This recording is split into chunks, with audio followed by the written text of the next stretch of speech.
Welcome to the show Accountability Conversations. Here where we profile young women who are human rights defenders and are doing very well in their strides and in their field. Today on the show we have one such woman who's really doing an amazing job in the kind of work that she is in. Help me welcome Thato to the show. Thato, welcome. Thank you. With a cold coffee. Is it iced coffee? It's iced coffee. On a very cold day, I must eat. But anyway. Please don't judge me. Please. I'm trying not to. So Thato, please can you introduce yourself to the people that are watching? So, I am Thato. I am a human rights defender, a social and gender justice activist, and a SOGSC inclusion practitioner. Yeah, basically that is it. I like to keep it short, so basically let's just go for that. Short and sweet. That's good. So, See, you get it. oh my word. I'm going to be laughing all throughout this interview. Thato, can you please talk to us about the kind of work that you've been doing, particularly maybe we can just start around the issues of women and then go to the other areas that are interesting in your particular work. So with women, I am more particular, like I said, I'm a social and gender justice activist. So my women activism tends to be more biased to the queer community because in as much as we always say that everyone is, well, you're women, whether you're gay or not, so whatever affects you has to affect every other woman. We tend to overlook the fact that because of the nature of our country, it kind of means that whatever affects a general woman is gonna affect a queer woman 2 or 3 times more. So I'm a paralegal by profession. So what I have been doing for the past year and a half was to try and make sure that I encourage access to justice. Basically because I realized that queer women find it difficult to report cases of rape, report cases of assault, etc. because when they get to the police station, it tends to be more or less about sexuality than about the actual crime. So I have been trying to find ways to mitigate that. Well, I haven't had much of a success, but I'm still working on that. So yeah. So what would you say have been your biggest challenges so far, particularly with regards to helping queer women have access to justice? So basically what I would say would be our environment as a country, dating back to how the former late president referred to LGBTQI persons as pigs, and how that narrative has always run across society, and how our society is predominantly Christian and they assume that being gay is demonic and it's Western views. And you know, when you get online and you're advocating for someone's rights and you're told at least we there's a America, and when you get told that they are pressing issues than and stuff like that, it's really demoralizing because you realize that people don't really have a general concept of what human rights are. Because I am not saying, I'm not talking to you about sex. I'm talking about things that affect someone's livelihood. I'm talking about things like access to justice, access to health, access to basic things that you have the luxury of getting. Like you can walk into a clinic and access those things without anyone looking at you sideways, right? But for the next person, they can't even do that. And you can't even begin to explain that to the next person because they think, nah, what goes with Lisa? Basically. So I think that's one of the biggest challenges, just like the environment around us. And then when you take that up and then you go to the policies that are inconsistent, and you realize that your constitution says you cannot discriminate anyone, right? Yeah. And then At the same time, you find someone going back to that same constitution and saying because they say same-sex marriage is not allowed, it means being gay is not allowed in Zimbabwe. That's not the case. So maybe what is the case, because I've also had this in a lot of conversations. So I'm glad that here we have a legal mind and an activist. So to put it clear, to clarify what is the case with regards to that. I'm not much of a legal mind, I'm just a paralegal. But our constitution really does not allow same-sex marriages, right? Meaning even if, as long as you're a citizen of Zimbabwe, you can't be married to someone of the same sex. Meaning if you're to go to another country and get married there, when you come to Zim, your marriage is not recognized. And that's basically that. However, what they criminalize, and that is in the criminal code, would be sodomy, right? Which is basically, to put it in anal sex, I guess, right? This is what is criminalized. And because gay people, mostly gay men, are the one that engage in that kind of sex, it becomes what? Criminalized towards them. The act is criminalized, but the being is not criminalized, right? And the act does not specifically point out to a certain marginalization. It just says it criminalizes sodomy, right? Whether it's consensual or what, or non-consensual, is still what? A crime, right? But then because we all know that it is directed towards a certain demographic, that what becomes criminal. As for women, it's called what? Aggravated sexual assault or indecent behavior or something like that. This is what is criminalized. And for that to be criminalized, it means you are caught in act. And for you to be caught in act, it means someone violated your right to what? Privacy, unless if you're doing it in public, which is literally a crime because it becomes public indecency. But do you understand what I'm trying to say? Yes. That technically speaking, in Zimbabwe, being gay is not criminalized. But the act of sex is what criminalized. So in terms of policies, what are some of the policies that you believe that particularly around your work with queer people would make your work more enjoyable, would make it more easier? I think, for example, if we had policies that are more inclusive, and when I'm saying inclusive, I don't mean inclusive in terms of paper. For example, the gender policy, right? In Zimbabwe, gender policy is directed towards women. But gender is broader than just men and women, right? Can it just be as broad as what gender is? Because I believe we live in the 21st century and we have instruments that guide us towards what, well, modern world specifies gender as, right? So why can't we as a country try and align or incline our policies towards the rest of the world? I'm not saying do something drastic. We all we're in the understanding that Zimbabwe is morally governed and stuff, right? But what I'm trying to say is, can we try and at least be progressive also in similar terms or in simple terms?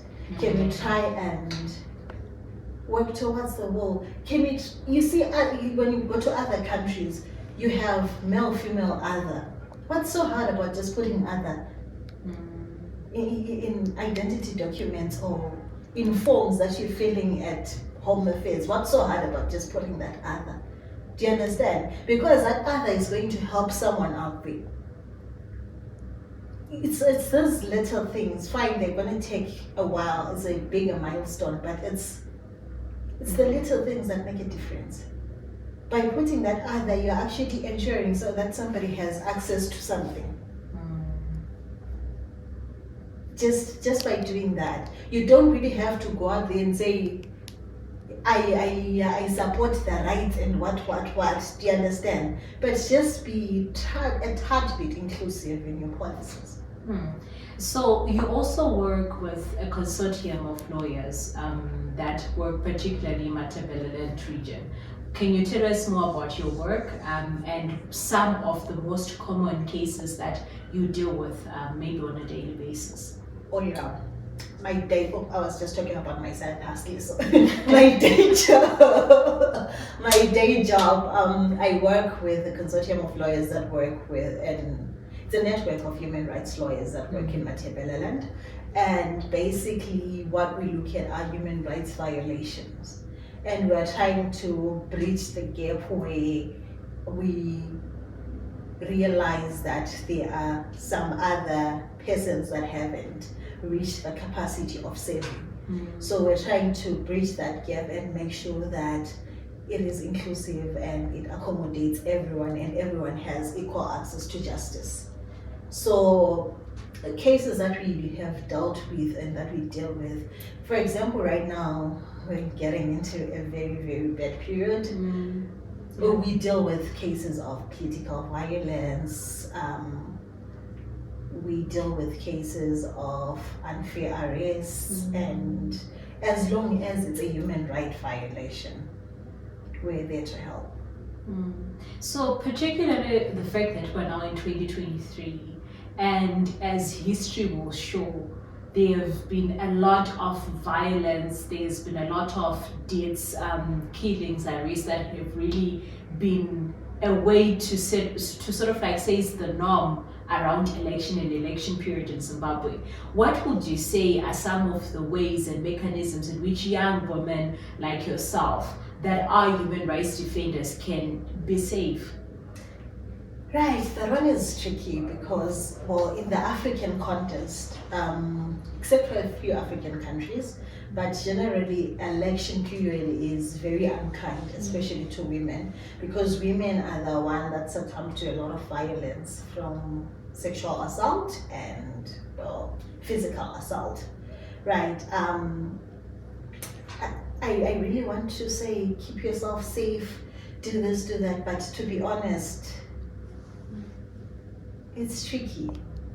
It's genuinely tricky because even personally, I am scared that walking down the street during this period, something might happen. And no matter how much safety precautions that I take, right? You're not safe. I'm not safe. And it is an unfair reality of our country's context. No matter how precautious you are, you can never be 100% safe. That's just sad. That's really very sad.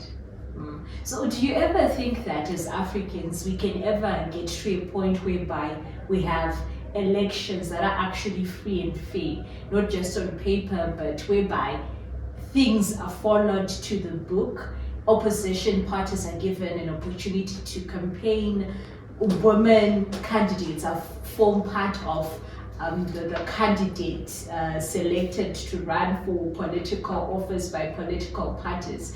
Do you think we'll ever get to a point whereby human rights are really, really respected, defended from the highest levels of government power to the lowest levels of government power into the lowest tiers of society as well? I genuinely wish I can live long enough to see that. This is a genuine, like I wish I could live long enough to see that.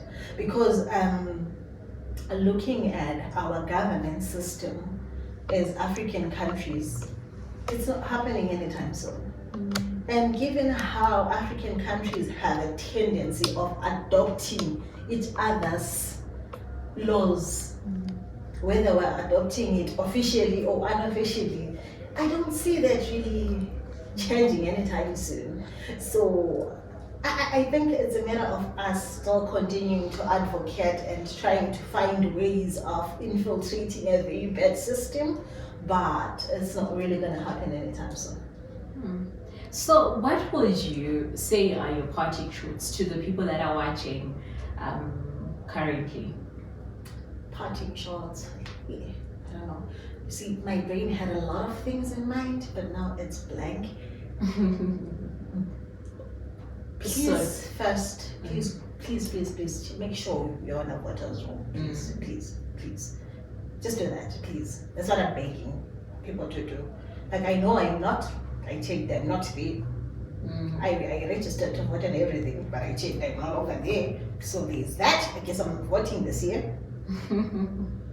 Well, from what we see from the newspaper headlines, there's going to be a final voters roll that is going to be out, and the promises by certain institutions have been that this one will include all the names and will be really the accurate representation of everyone that registered to vote in Zimbabwe so far. I genuinely hope so. I genuinely hope so. But no, on a serious, my parting shots would be, it's up to us as young people, it's up to us as young persons to try and advocate for change. So at some point, we need to be the ones that break certain cycles. We need to be the ones that stand up and cancel certain things from our daily lives, because it feels like we are still going every day and we're adopting the very same things that oppress other people. Because to you it's a norm, to you it's what you were raised in. When are you going to break that cycle? Like 3/4 of the country is learned.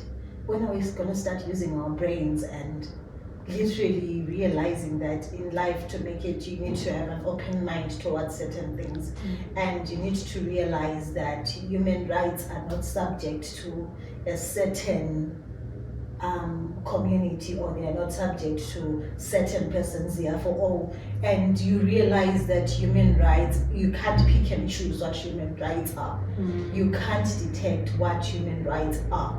What affects you every day as a normal person is a human right.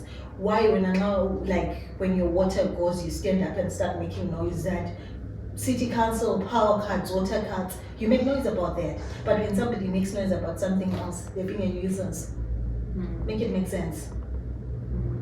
Right. I think before we open our mouth and go on our Twitters and keyboards and all that, we genuinely need to start thinking things through and realize that at some point we are the perpetrators of a lot of things that we're fighting. And the world would be a better place if we were to work towards a unified goal than just attacking each other. I think that's really a mouthful to leave you by, and to just leave you thinking along those lines and just trying to digest some of the things that she said. Here's hoping that this conversation has really changed your perspective on certain things, but has really also taught you a few things. This has been another conversation here on Accountability Conversations, and I am your host, Unika Intombi Kombora. Hey!